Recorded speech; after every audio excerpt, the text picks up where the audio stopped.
ახლა უფრო გასაგები გახდა, რატომ დაიწყო ირანის აიათოლების მიერ გაყიდული ძალის ნარატივის დაშლა.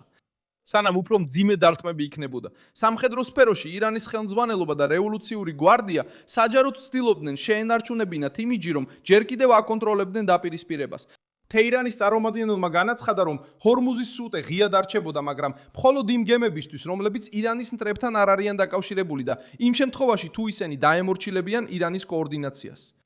მალე ამის შემდეგ გვარდიამ დაიმუქრა, რომ სრულად დახურავდა სრუტეს, თუ ვაშინგტონი ქვეყნის ენერგეტიკულ ინფრასტრუქტურას დაარტყამდა.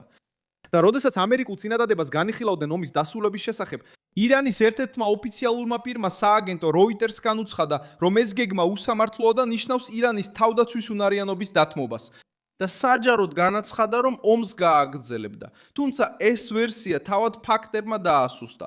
27 მარტს ორი ჩინური გემი ცდილობდა ჰორმუზის სრუტიდან სპარსეთის ყურეში შესვლას, მაგრამ უკან დაბრუნდნენ. მაშინაც კი, როცა ირანმა მეგობარ ქვეყნებს უსაფრთხო გალლა დაფირდა.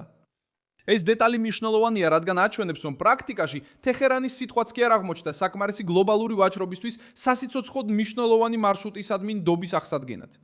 ამავე დროს საფრანგეთი უკვე განიხილავდა დაახლოებით 25 ქვეყანასთან ერთად მომავალ მისიას სრუტის გასახსნელად.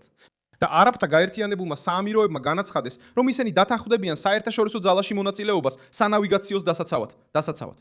ანუ ირანი ცდილობდა სიტუაციის ბატონად გამოჩენას, მაგრამ დანარჩენი მსოფლიო უკვე მოქმედებდა ისე, თითქოს თეირანის მიერ მიყენებული ზიანის შეჩერება იყო საჭირო.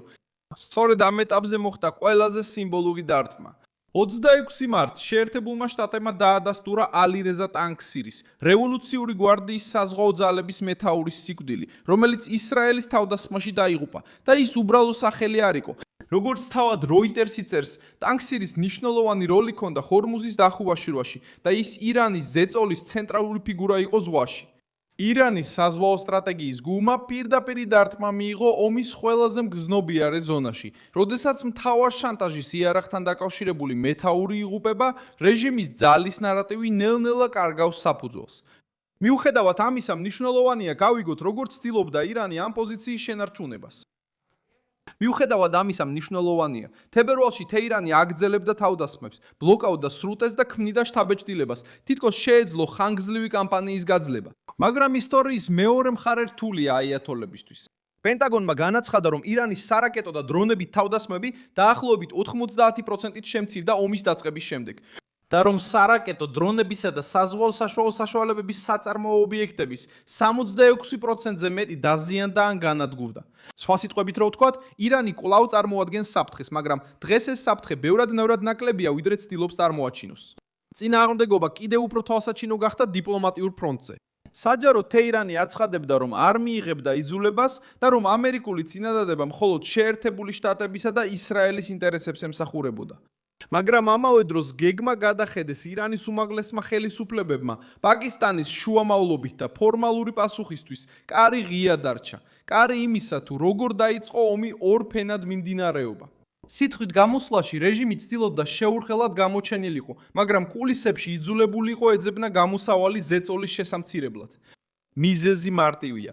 ჰორმუზი თეირანის მთავარი კოზირი გახდა და ამ ბარათის დაკარგვა სამხედრო, ეკონომიკური და პოლიტიკური წონის დაკარგვას ნიშნავდა. არის კიდევ ერთი ძლიერი ნიშანი იმისა, რომ უსაფრთხოების და კონტროლის ნარატივი თავად რეჟიმის შიგნითაც კი დაიწყო დაშლა. 26 მარტს სააგენტო Reuters-მა გაავრცელა ინფორმაცია, რომ ირანის ხელისუფლების ყველაზე მკაცრი ფრთა უფრო ღიად დაიწყო ბირთვული ბომბის ძიების მხარდაჭერა და ასევე არაპროლიფერაციის ხელშეკრულების შეჩერებაც კი. როდესაც მთავრობა ასეთ დონეზე ამკაცრებს რიტორიკას ომის დროს, ეს ჩვეულებრივ სიმშვიდის ნიშანი არ არის, ეს უფრო დაძაბულობის ნიშანია. შეტყობინება აღარ არის, რომ ჩვენ კომფორტულად ვართ, არამედ ხდება ასეთი, უნდა გავამკაცროთ ტონი, რადგან ზეწოლა გაიზარდა და მთავარი საკითხი აქ არის. ისინი ცდილობდნენ ძალის იმიჯის გატიდვას მუქარების, სუქარების, საჯარო უარყოფების, ჰორმუზის სრუტის შერჩევითი კონტროლისა და წინააღმდეგობის რიტორიკის საშუალებით. მაგრამ შემდეგ ეს მოხდა. გემები უკან დაიხიეს. ირანის გარანტიების მიუხედავად, ქვეყნებმა დაიწყეს ძალის გაგზავნის განხილვა მარშრუტის გასახსნელად. რეჟიმის ერთ-ერთი მთავარი მეთაური ლიკვიდირებული იქნა, სამხედრო სტრუქტურამ მძიმე დანაკარგები განიცადა და ადამიანური და ეკონომიკური დანახარჯები მკვეთრად გაიზარდა. ირანი კვლავ საშიშია, კვლავ შეუძლია თავდასხმა და ისევ ცდილობს შიშის დათესვას. მაგრამ აბსოლუტური კონტროლის იმიჯი, რომელსაც აიათოლები ცდილობდნენ შეენარჩუნებინათ, რეალური მძიმე და სულ უფრო რთულად დასამალ ფაქტებთან შეჯახებისას დაინგრა.